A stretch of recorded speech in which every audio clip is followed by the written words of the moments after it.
Периодов е особено актуелно прашањето на аерозагадувањето, влијанието на аерозагадувањето врз здравјето на населението и нормално е во тој контекст да се запрашаме дали аерозагадувањето представува посебен и специфичен ризик за здравјето на професионално изложените работници. Пред да влеземе во разработка на ова прашање дали аерозагадувањето представува специфичен професионален ризик за професионално изложените работници, би сакала само збор-два за тоа што е аерозагадување. Постојат многу различни дефиниции, меѓутоа јас ја претпочитам дефиницијата која што вели дека присуството на било која супстанца која што не го сочинува нормалниот состав на воздухот представува аерозагадување. Дополнително е прашањето дали тие супстанции имаат негативно влијание или немаат негативно влијание врз здравјето на работниците, но факт е дека се што не е нормален состав на воздухот е аерозагадување. Многу нешта го карактеризираат аерозагадувањето од аспект на тоа кои се загадувачките материи, кај нас најчесто тоа се општите загадувачки материи, јаглероден диоксид, јаглероден моноксид, сулфурниот диоксид, азотните оксиди, приземниот озон и така натаму. Постојат различни дефиниции и за тоа што се примарни загадувачки материи, кои се секундарни загадувачки материи, постојат дефиниции за тоа што се влијае врз аерозагадувањето и интензитетот на аерозагадувањето.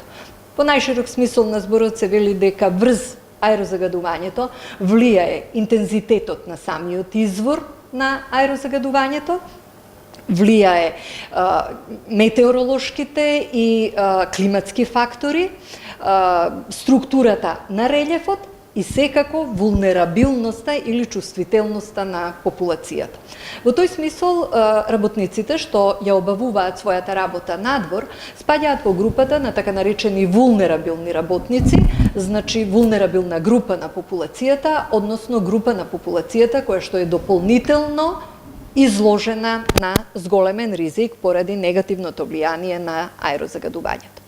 Самите влијанија на аерозагадувањето можат исто така врз здравјето, може да бидат директни или можат да бидат индиректни и повторно тие се движат тука во кругот на белодробните заболувања, хроничната обструктивна белодробна болест, астмата, кардиоваскуларните заболувања, цереброваскуларните заболувања и не смееме да заборавиме дека од пред неколку години аерозагадувањето, надворешното аерозагадувањето и така наречените PM честички се класифицирани во групата на канцерогени материи. И од тука нашата одговорност кон здравјето на работниците кои што ја обавуваат својата работа надвор, на отворено, во услови кога има зголемено аерозагадување, представува сериозен проблем.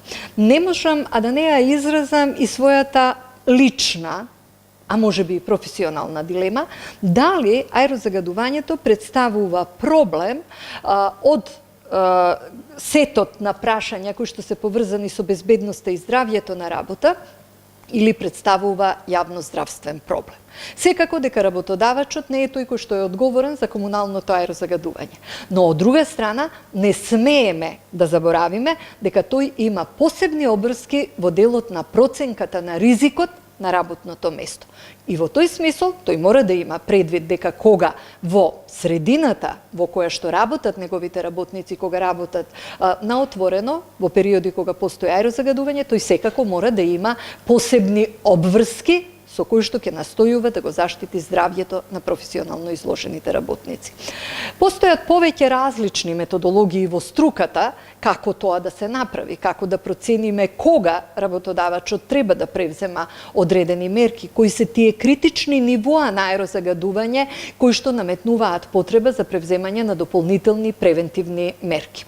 Во нашата земја ние имаме воспоставено систем на мониторинг станици преку кои што се следат концентрациите на загадувачките материи, постои систем во кој што се категоризираат нивоата и тој индикатор преку кој што се следат нивоата се нарекува индекс на квалитетот на воздух. Меѓутоа, земјите во Северна Америка, Канада, некои други земји, Хонг Конг и така натаму, во последно време, вклучувајќи и Светската здравствена организација, наметнуваат потреба за развивање на еден нов индекс, кој што се нарекува индекс на квалитетот на воздухот и влијанието на здравјето. Затоа што нас, како доктори, не интересира колку и како е загаден воздухот, она што нас објективно не интересира како тој загаден воздух влијае на здравјето и затоа развиените земји сугерираат следење на така наречен индикатор на квалитет на воздухот и влијание врз здравјето.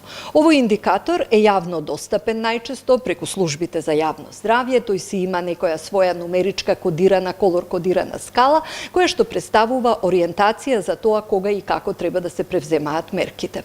Во Канада овој систем постои веќе 7-8 години. Самиот индекс во своето пресметување користи повеќе индикатори, користи концентрација на 3 загадувачки материи, користи податоци за регистриран болнички морбидитет, односно зголемен број на болнички лекувања во периодите во кои што има аерозагадување, користи податоци од така наречената специфична смртност на дневна основа, а тоа е смртноста од цереброваскуларни, белодробни и срцеви заболувања, и кога сите тие податоци ќе се вклопат заедно, се добива тој индекс за квалитет на воздух и влијание на здравјето, кој што се состои од колорно кодирана скала од 11 степени. При тоа, од 1 до 3 се вели дека нема ризик. Од 3 до 5 се вели дека постои умерен ризик. Од 5 до 7 се вели дека постои зголемен ризик. Од 7 до 10 до 9 се вели дека постои висок ризик. И од 9 до 11 е така наречен сериозен ризик.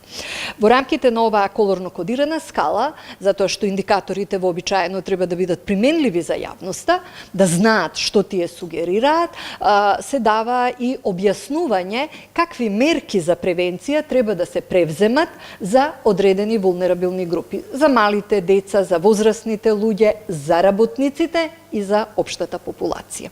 Работниците стануваат предмет за превземање или обврска за превземање на дополнителни превентивни мерки кога ризикот е многу висок и кога ризикот е сериозен или сериозно висок. Во тие две категории, кога аерозагадувањето спаѓа во овие две категории, според овој индекс, работодавачот е обврзан да превземе дополнителни мерки за заштита. И сега се поставува прашањето што е тоа што работодавачот треба да превземе кога аерозагадувањето е секаде. Аерозагадувањето е исто за сите граѓани. Што е тоа што тој дополнително треба да направи? Меѓутоа, кога станува збор за здравјето на работниците, секогаш има нешто што работодавачот може и треба да направи повеќе со цел да ја заштити нивната здравствена состојба и нивната работна способност. Во овој смисол се вели дека основен инструмент за утврдување на превентивните мерки е проценка на ризик. Проценката на ризик во услови на аерозагадување треба да ги земе предвид сите дополнителни фактори кои што можат да влијаат на зголемување на влијанието на аерозагадувањето врз здравјето на работниците. Треба да се земе во предвид времето кое што работникот го поминува надвор, начинот и видот на активностите кои што работникот ги поминува кога работи надвор. Треба да се земе предвид можноста целокупниот процес на работа да биде пренасочен или реорганизиран. Вообичаено кога ќе кажеме аерозагадување и работа на отворено, ние помислуваме на градежните работници кои што работат на одредени објекти. Да, тие се навистина сериозно загрозени од аерозагадувањето, дотолку повеќе што работат тешка физичка работа. Во период кога се обавува тешка физичка работа, бројот на вдишувања и издишувања, нели, се заморив, се зголемува и на тој начин се внесува многу поголема количина на аерозагадувачки материи во однос на оние други работници кои што не работат тешка физичка работа. Меѓутоа, ние треба да ги имаме предвид огромниот број на други занимања кои што исто така се обавуваат надвор. Тоа се, на пример, полицајците, одржувањето на редот, чуварите кои што ако сакате ги чуваат градилиштата, меѓутоа чуваат и многу други објекти од значење, па се наоѓаат исто така надвор. Тука се поштарите, тука се курири, тука се луѓе кои што за обавување на својата секојдневна работа треба да отидат до банка, до пошта, луѓе кои што ја обавуваат својата работа кај некој друг работодавач кој што се наоѓа надвор од просториите на неговиот работувач, на на неговиот работодавач и така натаму.